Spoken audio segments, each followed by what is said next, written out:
Okay students, अब हम शुरू करने जा रहे हैं हमारे एनसीईआरटी टेक्स्ट बुक का सेकेंड चैप्टर जिसका नाम है बायोलॉजिकल क्लासिफिकेशन। ओके, इसके इस चैप्टर में हम क्लासिफिकेशन सिस्टम के बारे में और खुल के बात करेंगे। हम ये देखेंगे कि जो 5 किंगडम क्लासिफिकेशन अभी प्रेजेंटली यूज होता है उसमें कौन कौन से किंगडम्स हैं, उन किंगडम्स में कौन कौन से ऑर्गेनिजम्स आते हैं और उनकी प्रॉपर्टीज क्या है। ओके, सबसे पहले बात करते हैं कुछ अर्ली क्लासिफिकेशन सिस्टम्स की। और जो सबसे पहला क्लासिफिकेशन अटेम्प्ट किया था वो किया था एरिस्टोटल ने। Aristotle is a Greek scientist और वाज अ ग्रीक साइंटिस्ट। इन्होंने क्या किया, ही यूज्ड सिंपल मॉर्फोलॉजिकल कैरेक्टर्स। ये मॉर्फोलॉजिकल कैरेक्टर्स का मतलब है ऐसे कैरेक्टर्स जो हम बाहर से देख सकते हैं आराम से। ओके, जैसे कि इन्होंने प्लांट्स को क्लासिफाई किया हर्ब्स में, श्रब्स में और ट्रीज में। अब हर्ब्स, श्रब्स और ट्रीज, इस क्लासिफिकेशन का बेसिस क्या है? इस क्लासिफिकेशन का बेसिस है उसका स्टेम। अगर उसका स्टेम बहुत सॉफ्ट है जैसे घास का हो गया तो उसे हम हर्ब कहेंगे। अगर स्टेम थोड़ा स्ट्रांग है जैसा कि रोज प्लांट में होता है तो उसे श्रब कहेंगे। और स्टेम अगर स्ट्रांग है ऐसे मैंगो प्लांट के जैसा, बनियान प्लांट के जैसा, तो उसे हम ट्री कहेंगे। यहां पे देखो सिर्फ एक ही बेसिस है, सिर्फ स्टेम को देखकर ही क्लासिफिकेशन की जा रही है। इस बात को ध्यान में रखना जरूरी है। यह पॉइंट आगे भी आने वाला है और मैं आपको वहां पे समझाऊंगा इसका इंपॉर्टेंस क्या है। सिमिलरली उन्होंने एनिमल्स को 2 ग्रुप में बांटा, those having red blood cell and those not having red blood cell. या तो रेड ब्लड सेल है या तो रेड ब्लड सेल नहीं है। अगेन सिर्फ एक ही कैरेक्टर वहां पे कंसिडर किया जा रहा है। जो एक अनदर माइलस्टोन है क्लासिफिकेशन की हिस्ट्री में वो है 2 किंगडम क्लासिफिकेशन, और यह किया था कार्लोस लिनेयस ने। कार्लोस लिनेयस को हम फादर ऑफ टैक्सोनॉमी भी कहते हैं क्योंकि इन्होंने नॉमेनक्लेचर डिवाइस किया था, टैक्सोनॉमी में बहुत काम किया था। तो जब इन्होंने क्लासिफिकेशन किया तो इन्होंने सारे के सारे ऑर्गेनिजम्स को, और सिर्फ कुछ ऑर्गेनिज्म नहीं, इन्होंने बहुत सारे ऑर्गेनिजम्स की स्टडी की। सारे के सारे ऑर्गेनिजम्स को इन्होंने सिर्फ 2 किंगडम में बांटा। बोला सारे के सारे ऑर्गेनिज्म सिर्फ 2 ही तरीके के हो सकते हैं, वो या तो प्लांट हो सकते हैं या तो एनिमल हो सकते हैं। So divided all organisms into 2 kingdoms, Plantae and Animalia. अब इन्होंने किसको प्लांट बोला? जो भी ग्रीन है, फोटोसिंथेसिस कर सकता है, उसको बोल दिया ये प्लांट है। और जो भी ग्रीन नहीं है, जो फोटोसिंथेसिस नहीं कर सकता है, उसको बोल दिया ये एनिमल है। ओके, लेकिन इस क्लासिफिकेशन सिस्टम का कुछ ड्रॉबैक है। ये पूरी तरह से सेटिस्फाई नहीं कर पाता है हमारे नीड को। देखते हैं क्या ड्रॉबैक्स है। सबसे पहला drawback, did not distinguish between prokaryotes and eukaryotes.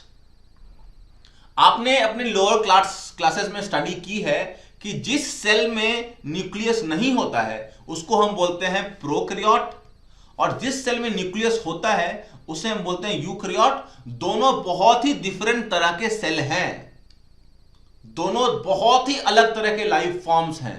इसीलिए यह लाजमी है कि हम इन दोनों लाइफ फॉर्म्स को, इन दोनों अलग अलग तरह के सेल्स को अलग अलग ग्रुप्स में क्लासिफाई करें। उनको सेम ग्रुप में, सेम किंगडम में रखना जस्टिफाइड नहीं है, लेकिन ऐसा ही 2 किंगडम क्लासिफिकेशन में होता है। इसमें प्रोकैरियोट्स और यूकैरियोट्स दोनों को एक ही किंगडम में प्लेस कर दिया जाता है, जो कि सही नहीं है। दूसरा, did not distinguish between unicellular and multicellular organism.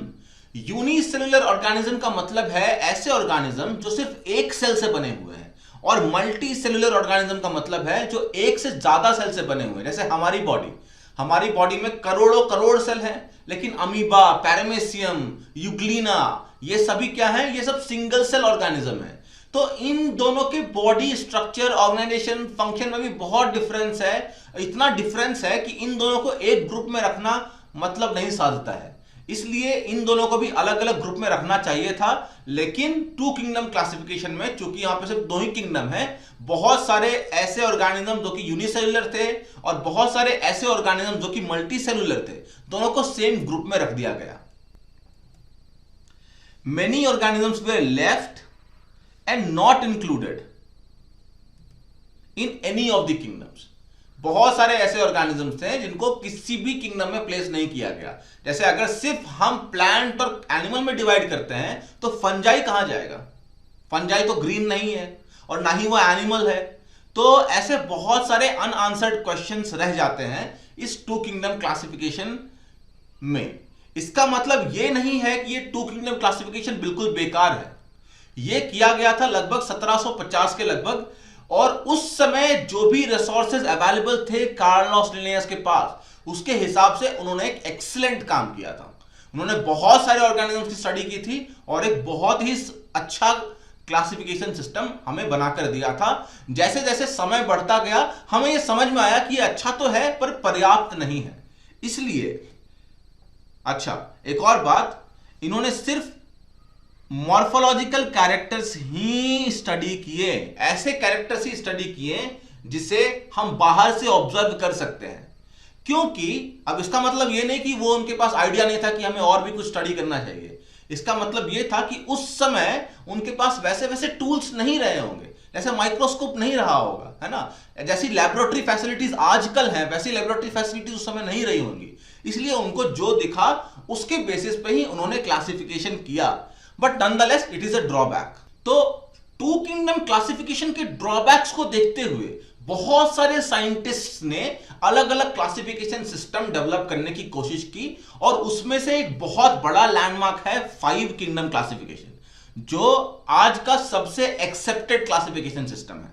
इसके बारे में जानने की कोशिश करते हैं. सबसे पहले, all the organisms are divided into 5 kingdoms.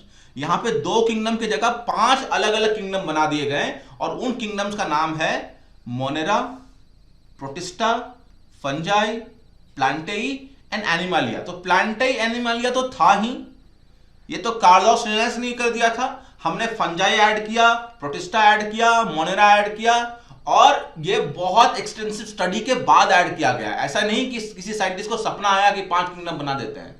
ये जो टैक्सोनॉमी और क्लासिफिकेशन की जो स्टोरी है वो धीरे धीरे चलती है, और जैसे जैसे समय बदलता रहता है, जैसे जैसे नए नए इंफॉर्मेशन आते रहते हैं, क्लासिफिकेशन की सूरत भी बदलती चल जाती है. ये बात हमें अच्छे से समझनी होगी.